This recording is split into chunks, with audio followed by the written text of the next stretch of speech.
नमस्कार, नॉलेज बाजार YouTube channel में आपका स्वागत है।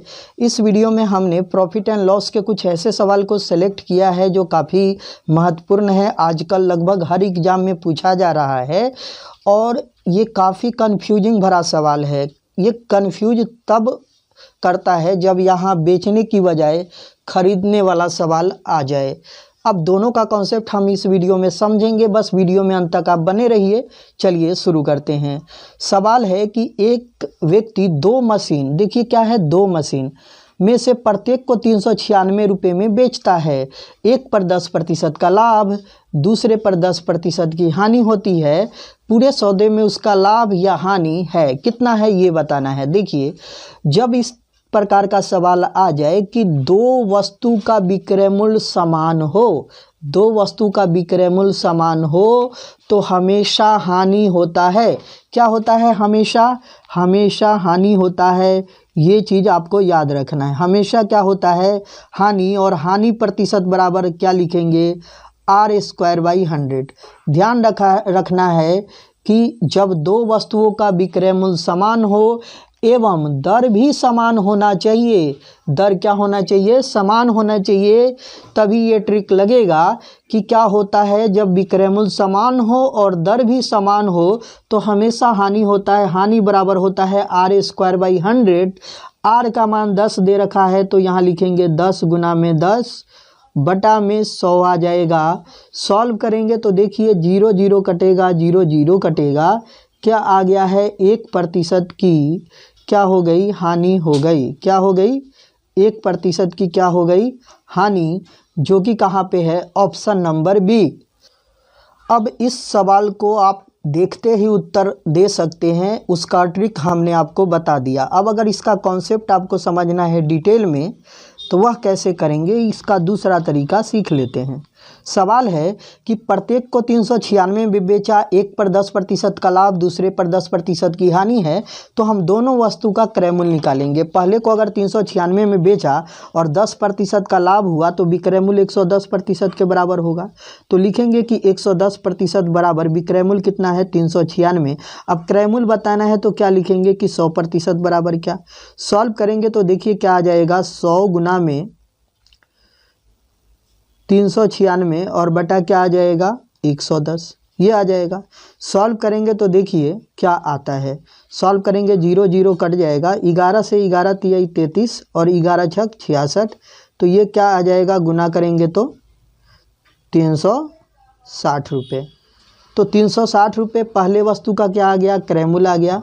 अब दूसरे वस्तु का क्रय मूल्य निकालेंगे। दूसरे वस्तु को भी 396 में बेचा है तो 10% की हानि हुई, तो लिखेंगे कि 10 हानि है तो 90% के बराबर विक्रय मूल्य होगा। और विक्रय मूल्य कितना दे रखा है? 396, तो बराबर हो गया 396।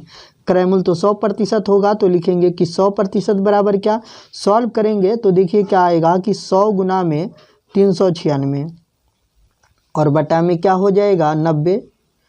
अब 0 0 कट जाएगा। 9 से 9 चौक 36, फिर 9 चौक 36, क्या हो गया? 440 हो गया। क्या हो गया? 440। क्लियर है? अब 440 तो हो गया, ये दूसरे वस्तु का क्रय मूल्य। अगर टोटल क्रय मूल्य हम जोड़े तो टोटल का जो सीपी होगा क्रय मूल्य वह कितना होगा, तो दोनों को जोड़िए। 360 में 440 जोड़ेंगे तो कितना आएगा? 800 आएगा ना भाई। 4 3 7 एक 800 हो जाएगा। अगर विक्रय मूल्य की बात करें कि विक्रय मूल्य कितना होगा, तो विक्रय मूल्य देखिए 396 में 2 गो बेचा है तो 396 में 1 गो बेचा। यहाँ हम 2 गो का क्रय मूल्य लिखे हैं तो यहाँ 2 से गुना करेंगे तो कितना आ जाएगा? तो ये 6 दूना 12 और 9 दूना 18 1 19 और 3 दूना 6 1 7। तो फाइनली जो हमारा विक्रय मूल्य है वह कितना है? 792 है। समझ पा रहे हैं? विक्रय मूल्य 792 है। अब देखिए 800 का सामान 792 में बेच दिया तो क्या होगा? हानि होगा। और हानि कितने का हो गया? हानि जो हो गया, लॉस जो हो गया, वह लॉस कितना हुआ? तो 8 रुपये का लॉस हुआ। भाई 800 में से 792 घटाएंगे तो लॉस कितना हो गया? 8। तो हानि का प्रतिशत बताना है तो आप यहाँ क्या लिखेंगे कि हानि प्रतिशत बराबर क्या होता है हानि गुने 100 बटा क्रय मूल्य। हानि कितना है 8, तो 8 गुने 100 और बटा क्या क्रय मूल्य। क्रय मूल्य कितना है 800, तो ये आ गया 800। 2020 8 से 8 कट गया तो फाइनली उत्तर क्या आ गया 1%। अब देखिए यहाँ भी तो उत्तर 1% ही आया है, लेकिन हमें कितना ज़्यादा काम करना पड़ा। तो हम ये नहीं करेंगे, हम इसके जरिए डायरेक्ट उत्तर देंगे कि 1% की क्या होगी हानि होगी। आप कॉन्सेप्ट को समझे होंगे, हमने बस आपको कॉन्सेप्ट समझाने के लिए इतना डिटेल लिया था। अब आसानी से करेंगे शॉर्ट ट्रिक से। देखिए क्या है, एक व्यापारी दो वस्तुओं में से प्रत्येक को 6,000 रुपये में बेचता है। ध्यान रखिएगा बेचता है। पहली वस्तु को बेचने पर 20% का लाभ तथा दूसरी वस्तु को बेचने पर 20% की हानि होती है। उसका शुद्ध लाभ या हानि का प्रतिशत बताए। देखिए यहाँ विक्रय मूल्य समान है और दर भी क्या है समान है, तो हमेशा क्या होगा हानि होगा। क्या होगा भाई हानि। और हानि प्रतिशत बराबर क्या होता है R²/100। R का मान है 20, तो 20 गुना 20 बटा 100 कट जाएगा। तो यहाँ क्या आ गया 4% क्या हो गई हानि, हमेशा हानि। Option number B.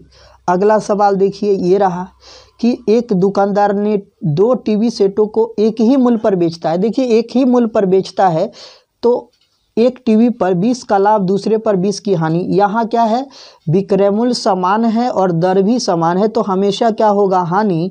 और हानि बराबर क्या होगा R²/100, मतलब 20 गुना 20 बटा 100। हमेशा हानि होगा, तो हानि कितना हुआ 4%। 4% का हानि ऑप्शन नंबर डी। समझ पा रहे हैं। अगला सवाल कह रहा है एक व्यक्ति दो मेजों को एक ही मूल्य पर बेचता है। यहाँ भी क्या है विक्रय मूल्य समान है। एक पर 10 का लाभ, दूसरे पर 10 की हानि होती है। पूरे सौदे में लाभ या हानि, हमेशा हानि होगी। क्या होगी हानि। हानि प्रतिशत बराबर क्या होता है R²/100, तो 10 गुना 10 बटा क्या हो गया 100 कट जाएगा।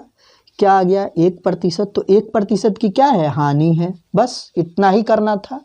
आगे देखिए अगला सवाल ये है कि एक व्यक्ति 2 पाइपों में से प्रत्येक को 12 रुपये में बेचता है। एक पर 20% का लाभ, दूसरे पर 20% की हानि पूरे सौदे में। अब फटाफट आपको पता है आप क्या करेंगे कि हमेशा क्या होगा हानि। और हानि प्रतिशत R²/100। R का मान है 20, तो 20 गुना 20 बटा 100। अब देखिए कितना आ गया 4% की हानि। अब लीजिए, अब तो 4% उत्तर नहीं है, अब ऑप्शन के अनुसार चलना पड़ेगा। रुपया में दे रखा है, तो हमें 4% का रुपया वैल्यू निकालना पड़ेगा। अब देखिए प्रत्येक को अगर 12 में बेचा है तो 2 वस्तु है, तो कितना में टोटल बिका 24 में, और बेचा तो 4% की हानि हुई। तो हम ऐसा लिख सकते हैं कि 4% हानि है, तो विक्रय मूल्य 96% के बराबर होगा। और विक्रय मूल्य कितना हुआ 12 24 रुपये विक्रय मूल्य हुआ टोटल। अब हमको पूछा है कि कै रुपया का हानि हुआ, मतलब लाभ या हानि कै रुपया का हुआ। तो हमको पता है कि हमेशा हानि होता है, तो हानि कितना का 4%, तो हमें 4% का मान चाहिए। देखिए 96% का मान पता है, 4% का मान चाहिए। सॉल्व करेंगे उत्तर आएगा क्रॉस गुना, तो 4 गुना में क्या आ जाएगा 24 और बटा क्या आ जाएगा 96। 24 चौका 96 से 96 कट जाएगा, तो क्या आ गया 1। मतलब कि 1 रुपये की क्या होगी हानि, हमेशा क्या होती है हानि।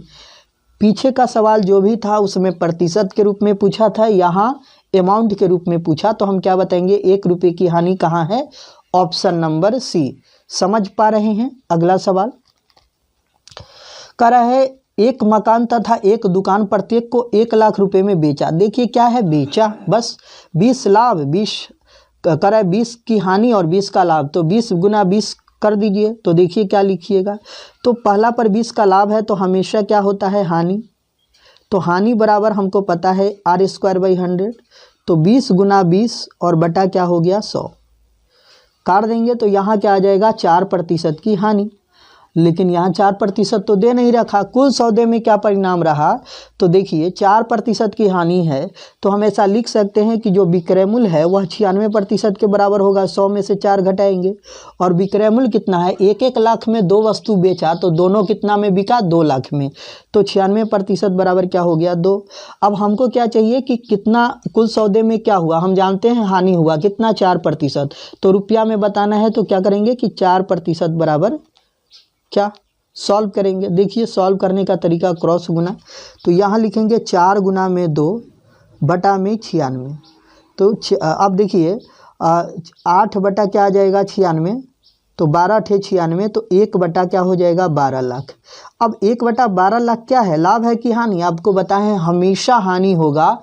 तो 1 बटा 12 लाख रुपए की क्या होगी, हानि। Option number C. समझ पा रहे हैं चीज़ों को। चलिए अगला सवाल देखिए, ये रहा।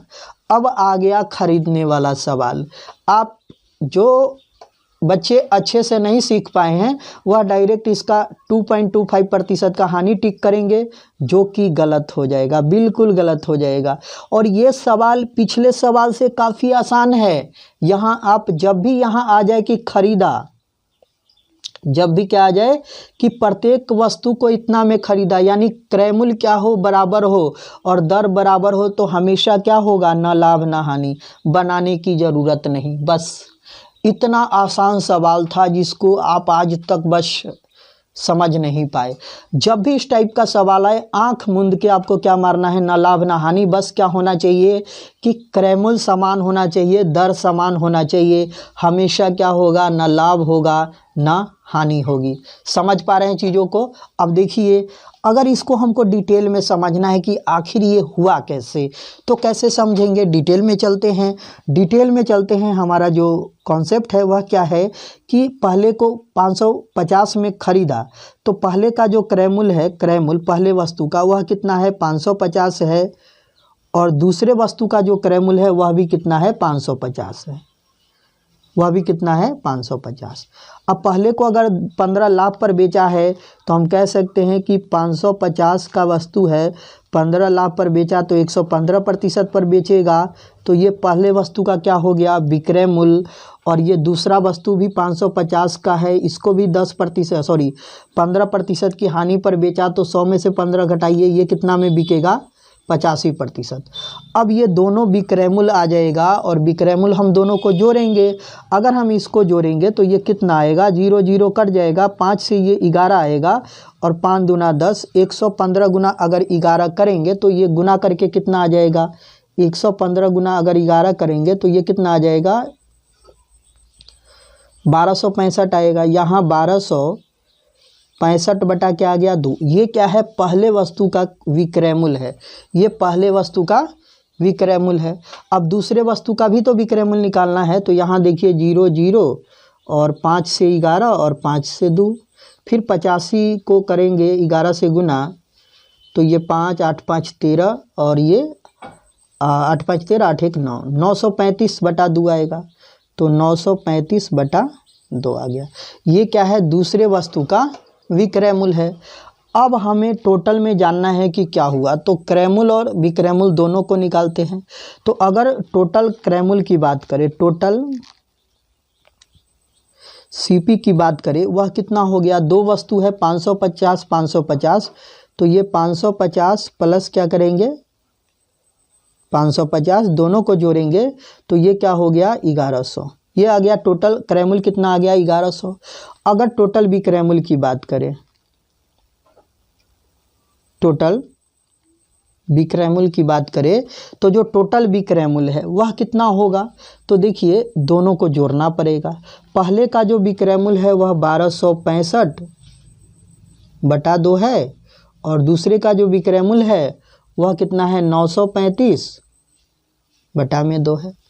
अब दोनों को जब हम जोड़ेंगे तो कितना आएगा, देखिए जोड़िएगा तो 12 9 कितना हो गया 21 1 22, 2200 बटा में 2, भाग करेंगे तो क्या आ गया 1100। यहाँ जो 1100 आया है ये क्या है विक्रय मूल्य है। अब बताइए कि अगर 1100 में खरीदा है और 1100 में बेच दिया तो क्या हुआ, 1100 में खरीदा 1100 में बेचा, तो यहाँ क्या हुआ न लाभ न हानि। तो ऐसा सवाल जब भी आए तो आप बस सॉल्व नहीं करना, आपको सिर्फ उत्तर टिक करना है। कैसे टिक करना है, सिर्फ ध्यान देना है कि खरीदने वाला सवाल है और दर समान होना चाहिए, बस उत्तर टिक करिए। अगला सवाल देखिए, ये रहा। राधा ने प्रत्येक पुस्तक को समान मूल्य में खरीदी। अब एक ही सामान में खरीदा, अब एक को 12% लाभ, दूसरे को 12% हानि पर बेच दी, उसे क्या हुआ? हमेशा न लाभ न हानि, बस कुछ करना नहीं, बस टिक करना। अगला सवाल, एक व्यापारी ने 2 मोटरसाइकिल प्रत्येक को 9,000 रुपये में खरीदा। बस यहाँ दाम कुछ रहे, कोई फर्क नहीं पड़ेगा। एक को 10 लाभ, दूसरे को 10 हानि पर बेचता है, लाभ अथवा हानि। अब यहाँ क्या है? खरीदा, तो न कोई लाभ कोई हानि नहीं होगी। बस इसी तरीके से आप क्वेश्चन को सॉल्व करेंगे और बस सेकेंडों में आपका उत्तर आ जाएगा।